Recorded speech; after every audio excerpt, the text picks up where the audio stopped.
President Barra Jagdeo reiterates Guyana is not in immediate danger in the face of the global financial crisis following discussions with the central bank and local commercial banks. Police have recovered the car stolen from the environmentalists who were shot dead last evening in front of her David Street Kitty home. And the United States 2008 report on international religious freedom has lauded the government of Guyana for its respect for religious freedom and practice. So details of these and other stories, business news, and of course the latest sporting action in the Diamond Mineral Water and NCN Sport News and more. But first, these messages.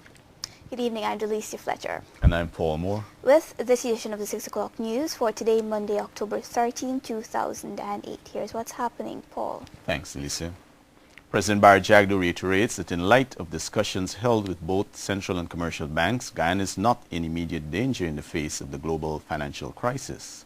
In an exclusive interview with NCN, the head of state affirms only a small fraction of their assets are held abroad and believes our banks are in a fairly strong position. Details in this report. His Excellency President Barra Jagdeo says apart from discussions, he reviewed reports of the Bank of Guyana and commercial banks. This, he noted, confirms the solidity of the local banks. And it seems as though our banks are in a fairly solid position. Just a tiny fraction of their assets are held abroad. Even the monies held abroad, the head of state added, are mainly for corresponding relationships. And even those assets that are held abroad, there are small sums of money held in various banks, largely for correspondent relationship, for the issuance of LCs, etc. The President continued that most of the overseas assets are held in regional financial institutions, and he's pleased about that.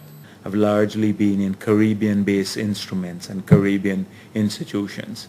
So even of the small fraction of their total assets that are held abroad, most of that is held in the Caribbean with government bonds, etc., and some of the regional financial institutions. With the drop in crude oil on the international market and the Petro-Caribbean agreement, there are some huge foreign currency gains for Guyana. And according to the President, this puts the local economy in a stronger position. The supply of foreign currency to our markets is assured. If we were using over 300 million US dollars a year in just importing fuel prices have fallen by 40%. It was 147, that's crude oil. Now it's come down to about some $80 per barrel, $85 per barrel.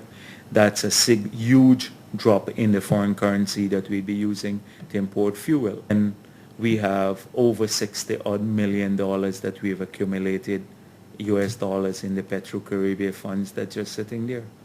This is outside of our reserves, which are over 300 million US dollars. So we have some of the highest reserve to import ratio in the Caribbean region.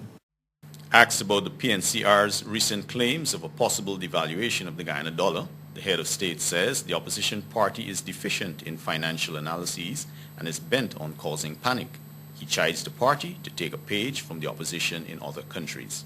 In the U.S. Congress, the Democrats and the Republicans got together and they approved the bailout package. In fact, more opposition members voted for the bailout package in the U.S. than the Republicans, those who are in power.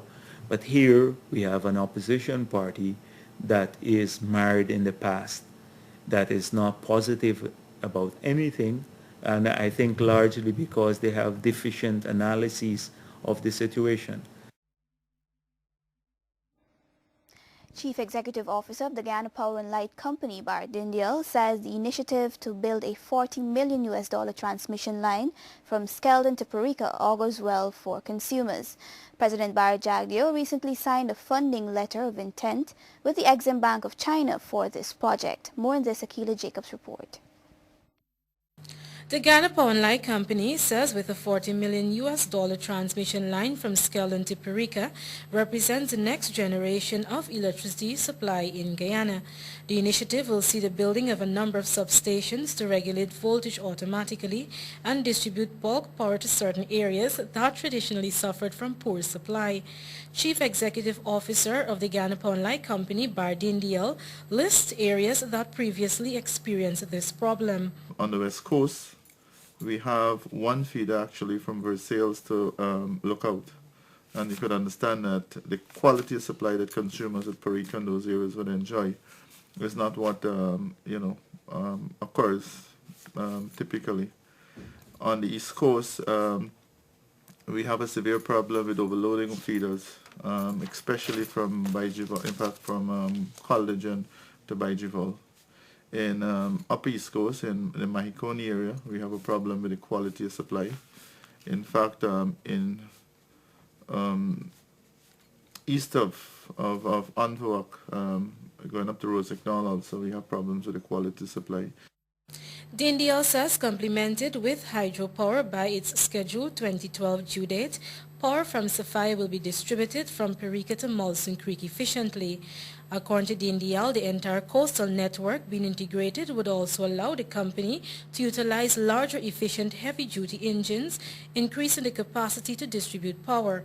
Cutting operation costs is the benchmark of the undertaking. What it does is that it would allow us to reduce our generation costs. It would allow us to improve the stability of the power supply. It would enable consumers to receive a better quality supply. Speaking of some possible benefits for GPL, the CEO explains that there will be a significant reduction in technical losses, the reduction in generation costs and fuel reduction since the company will be operating primarily on heavy fuel oil. The CEO says while the company will not be exposed to spiraling costs for diesel, reduction in costs will be filtered to consumers, leading to a decrease in electricity tariffs. Reporting for the NCN 6 o'clock news, Akila Jacobs. Police have recovered the car stolen from the environmentalist who was shot dead last evening in front of her David Street Kitty home. The car, according to the dead woman's father, was found abandoned but intact in South Ruimveldt this morning. Edward Lane reports. Reports are that around the 22 hours yesterday, 26-year-old Alicia Foster, an environmental officer with the Environmental Protection Agency, was shot in the face by one of the three men who escaped in her car. NCN spoke with the dead woman's father, James Foster, who said the car was found abandoned in the South Ruimveldt area. However, no one was arrested. This newscast understands that Alicia was accompanied by her 17-year-old sister to a wake in Bent Street and had just returned home when the brutal attack occurred.